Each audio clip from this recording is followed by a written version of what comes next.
अस्सलाम वालेकुम स्टूडेंट्स। कैसे हैं आप? मैं उम्मीद करता हूँ आप खैरियत से होंगे। आज के लेक्चर में हम स्टडी करने के लिए जा रहे हैं सब्लिमेशन, डिपोजिशन और सब्लिमेशन की डिफरेंट डेली लाइफ एप्लीकेशंस। तो चलें हम स्टार्ट करते हैं लेक्चर्स। सब्लिमेशन क्या है? लास्ट लेक्चर में हमने इवेपोरेशन और बॉइलिंग पॉइंट पढ़ा। इवेपोरेशन में हमने पढ़ा था लिक्विड का गैस में कन्वर्ट होना इवेपोरेशन कहलाता है। ठीक है, तो आज हम डिस्कस करने के लिए जा रहे हैं सब्लिमेशन। सब्लिमेशन क्या है? सब्लिमेशन में कोई भी सब्सटेंस जो सॉलिड स्टेट में मौजूद है, अगर आप उसको हीट करें तो वो डायरेक्टली गैस में कन्वर्ट हो जाए, तो इस फिनोमेना को बोलते हैं sublimation. The conversion of solid directly into gaseous state without moving from liquid state. ये आपके पास एक सॉलिड है,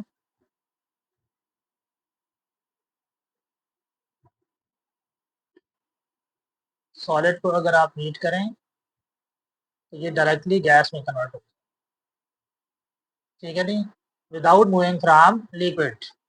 तो गैस का सॉलिड का डायरेक्टली गैस में कन्वर्ट होना सब्लिमेशन कहलाता है। डिफाइन कैसे करेंगे? The conversion of solid, the direct conversion of a solid to vapors without melting is called sublimation. Melting का मतलब क्या है? लिक्विड में कन्वर्ट हुए बगैर, without moving from liquid state is known as sublimation. बहुत आसान कंसेप्ट है, इसको आप इजीली मेमोराइज कर सकते हैं। एग्जांपल्स कौन कौन सी हैं? First example is dry ice, जिसको आप ड्राई सॉलिड कार्बन डाइऑक्साइड भी कहते हैं। सॉलिड कार्बन डाइऑक्साइड को हीट करें तो वो डायरेक्टली गैस में कन्वर्ट हो जाती है without moving from liquid state.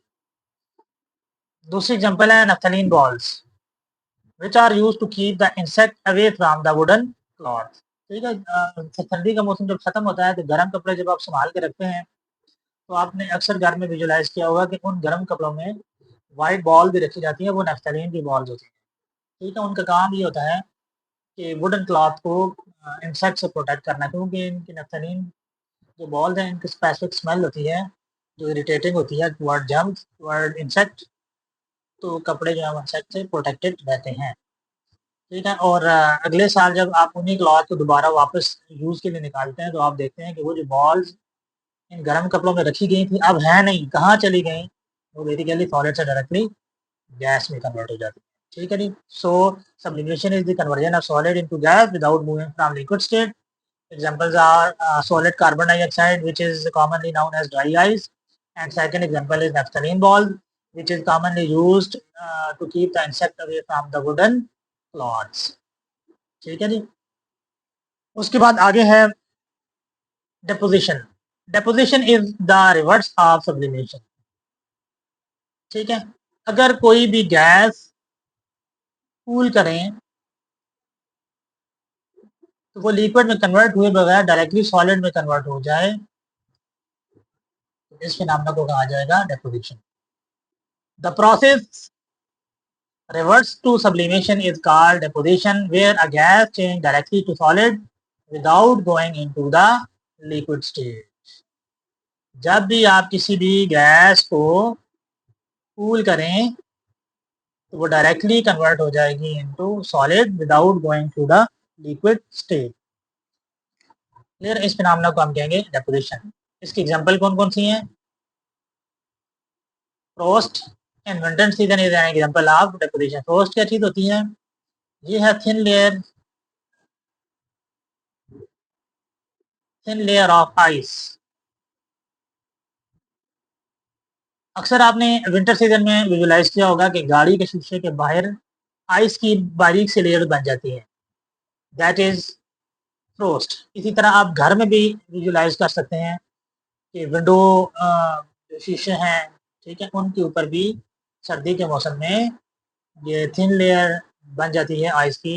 इसको फ्रोस्ट कहते हैं। ये बनती कैसे है कि हवा में मौजूद जो वाटर वेपर्स होते हैं वो कूल टेम्परेचर में डायरेक्टली सॉलिड में कन्वर्ट हो जाते हैं।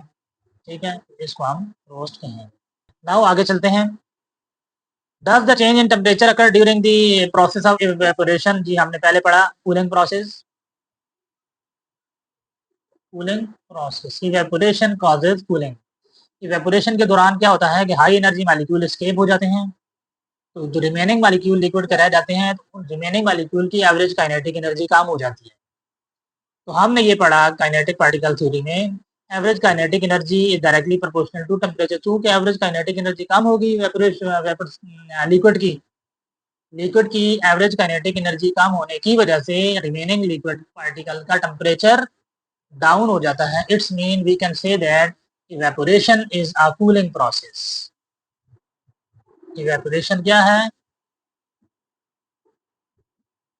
Evaporation is a cooling process. ठीक है जी, ये आपने याद रख लेना। Now next is does ice Sublime?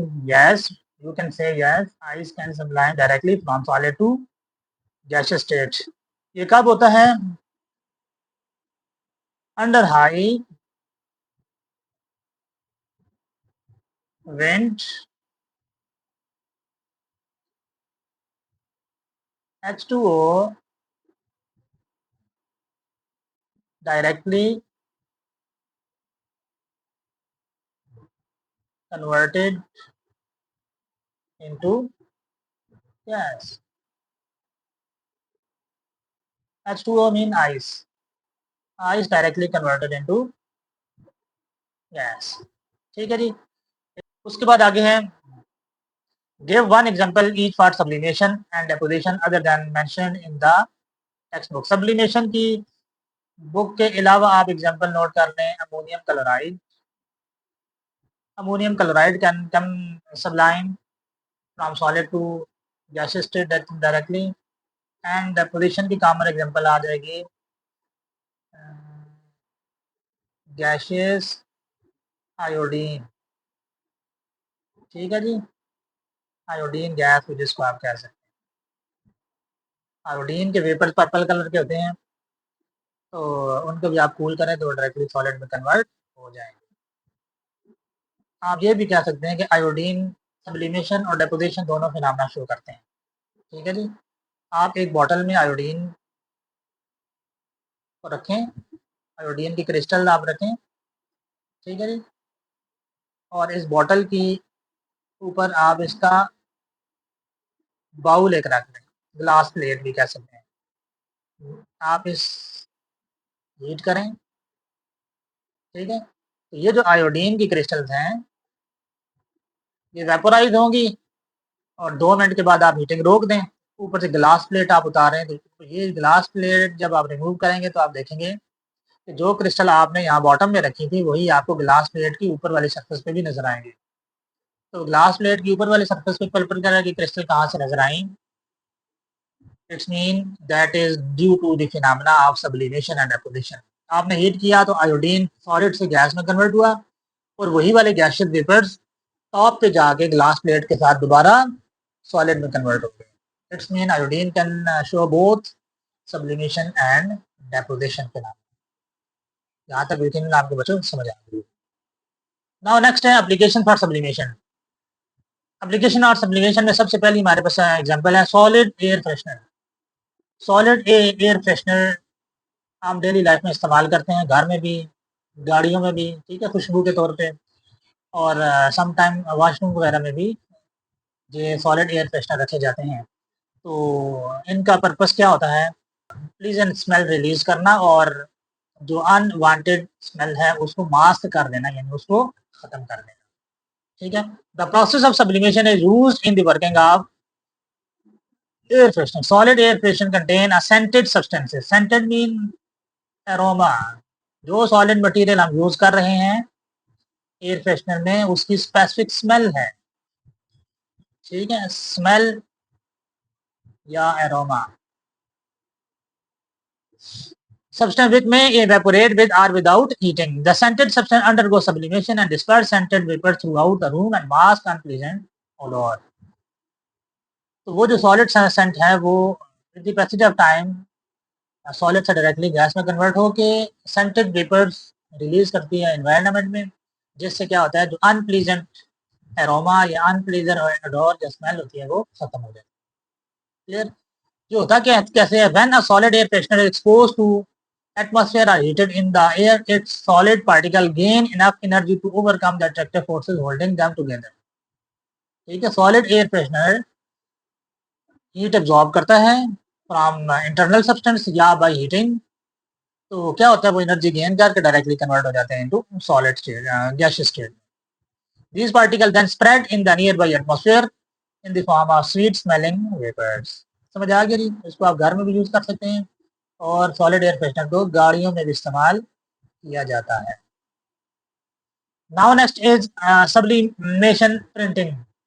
आज के दौर में सब्लिमेटिंग प्रिंटिंग बहुत कॉमन है. अक्सर आप देखते हैं आज के दौर में नई नई डिज़ाइन वाले टी शर्ट्स आ रही हैं, खास तौर पे स्पोर्ट शर्ट्स. ठीक है, अक्सर हमने शर्ट्स के ऊपर नाम लिखे हुए होते हैं, अली, अब्दुल्ला, ठीक है, मुस्तफ़ा एंड सो ऑन. तो ये जो नाम लिखे जाते हैं इन शर्ट्स के ऊपर, that is due to the sublimation printing. अच्छा, सब्लिमेशन प्रिंटिंग में होता क्या है कि sublimation ink under high pressure और टेम्परेचर, सब्लिमेशन इंक को कन्वर्ट किया जाता है सॉलिड से डायरेक्टली गैस. तो वो जो गैसेज वेपर्स होते हैं वो फैब्रिक्स में कम्प्लीटली डिफ्यूज हो जाते हैं. ठीक है, डिफ्यूज होने के बाद उसको दोबारा कूल किया जाता है तो वो फैब्रिक्स में दोबारा अगेन सॉलिड में कन्वर्ट हो जाते हैं और वो with the passage of time दोबारा से फेड नहीं होते. यानी ये नहीं है कि कुछ अरसे के बाद वो नाम मिट जाएगा या वो डिज़ाइन ख़त्म हो जाएगा. वो परमानेंट उस फैब्रिक में वो डिज़ाइन, वो स्टेटमेंट, वो नाम लिखा जाता है.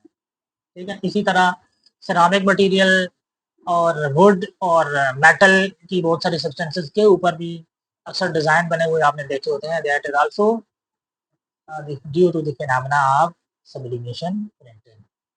जैसे कि आप फोटो कॉपी मशीन होती है ना, आप कोई भी अपने नोट्स फोटो कॉपी कराने के लिए मार्केट में जाते हैं तो आप क्या करते हैं, फोटो कॉपी करने के लिए आप अपना वो नोट्स उनको प्रोवाइड करते हैं तो उन्हीं नोट्स को वो मशीन में रखते हैं और वो वही नोट्स कॉपी होते जाते हैं और अब आप उनको ले लेते हैं. ठीक है, इसी तरह सब्लिमेशन प्रिंटिंग का फिनोमेना भी सेम इसी तरह का होता है.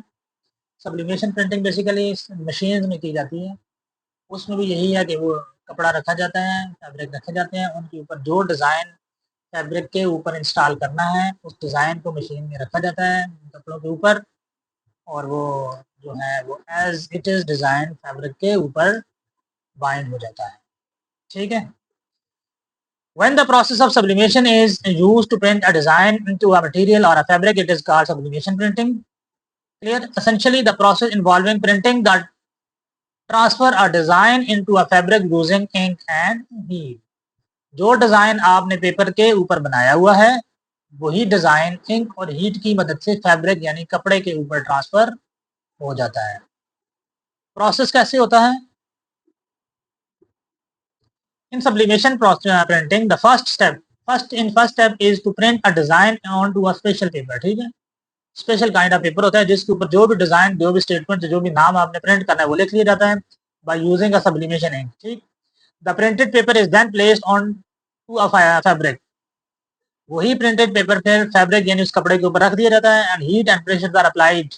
हीट एंड प्रेशर कैसे अप्लाई करेंगे? आप उस फैब्रिक और उस प्रिंट को मशीन के अंदर रखते हैं, ये सारा प्रोसेस मशीन के अंदर होता है. The ink used are converted into vapours. The printing is permanent which does not fade away with the time.